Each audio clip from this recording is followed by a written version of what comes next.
na interview tu kan tama bangin kan thêm lo in ka sa bangin thum lo in ka na bangin in ka sa lo chan to ka mo moi to la ni application number 1 chin kan ko nga application number 1 Radivati ya policy chu mi ve lo lu ke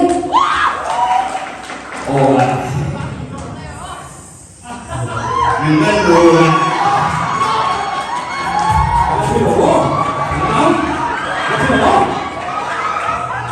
có phải thở không? Đó. Chùa không? Ít thủ cho sống xe rồi này.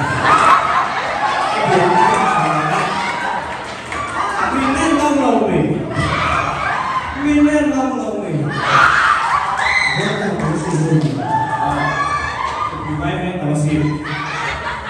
Tiếp design đều đủ về tao này đó. Anh nói đi không? Design đi tập tuổi về đi không? 38 years old. I can do it. Difference design cái gì? Chưa, phan còn phi to cái đồng lắm, vĩnh tùa lôi mái tóc rồi thì. Anh có lỗi về sao? Just one point. Anh chưa số tóc à? Lộc đó. Vâng à? Ăn của tôi. And before that, like I said, when I hey, pizza, I'm on hey, so top my designing cái sự phải này cái đó là sa hiện thì biết là cái về đó ní là mắc thanks for star rất là nào đây cái là lúc xây cái căn này đâu mà không Không ra đâu. căn xây là cái nào rồi lúc là bên này sa là mình được biết đó là cái nó không phải à pas cái bộ cái mình biết đó là nó có cái gì amen rồi sao Lên. application number 2 Benjamin Pazola lo lu ke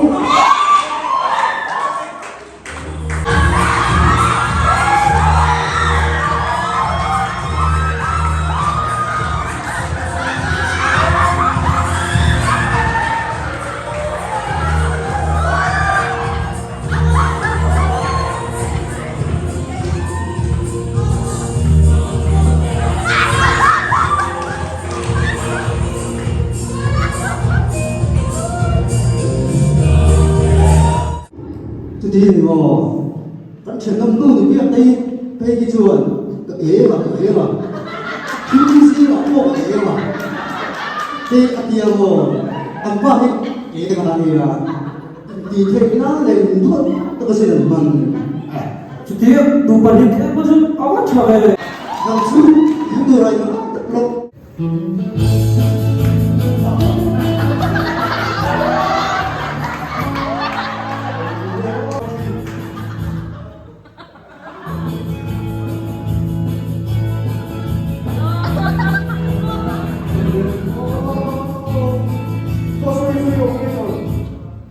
Ground zero, take me home to the place I belong. That's the fortune.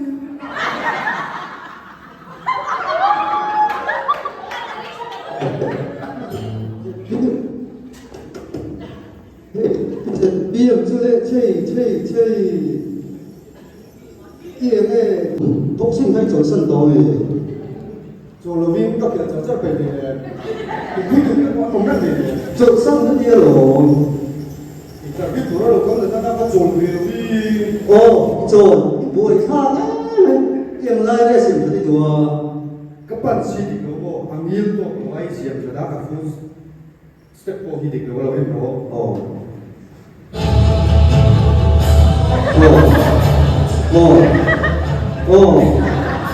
hay đó bạn không chỉ là điều chút đây anh thì thấy rõ rồi nắng mà tóc thì cô mà xiềng thật tóc ngồi hoàn全khóc thật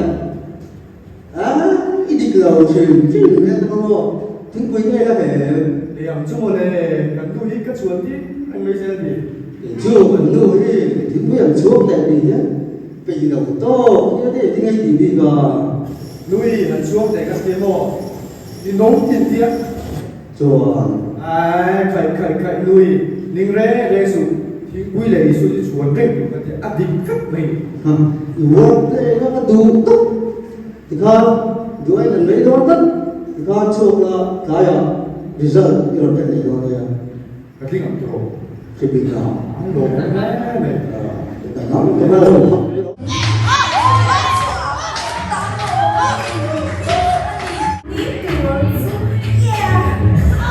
thế rồi cô luôn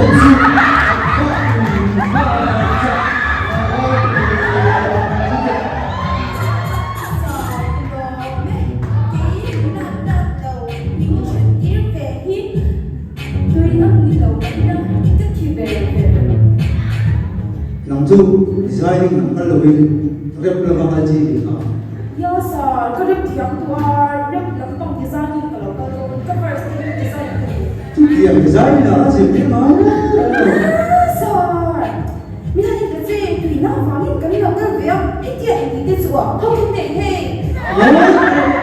ngồi thì ngày nó tập phá lòng lắm tình phải là những mất lắm thì ha tụi tao đi qua ha rồi luôn thế đi đâu thì đâu thì Sir, cái lồng này cái chân to ai chả mình về cái lồng này thì dư về tốt ta.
Dùng thì English lâu để sao? từ lúc đó nó dùng giống này đúng không Oh, sir. he is very good nice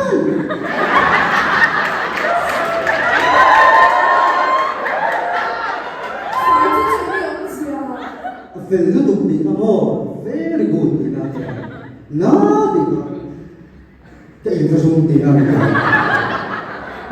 quý cái lô cái gì đó Dia rendang, vela hàng chawa sa la te han sa ba. Hau sa te wa ai zo la ron le le ka tum de. good nó mà đi English thì tiếng số là nó là số mất lâu mà ba phần cái số tỷ thủ đây này Bui bui cái bui. 아, pero no es difícil de. Oh, ¿ah? Ya no lo de dónde. Okay, thank you sir. Interview.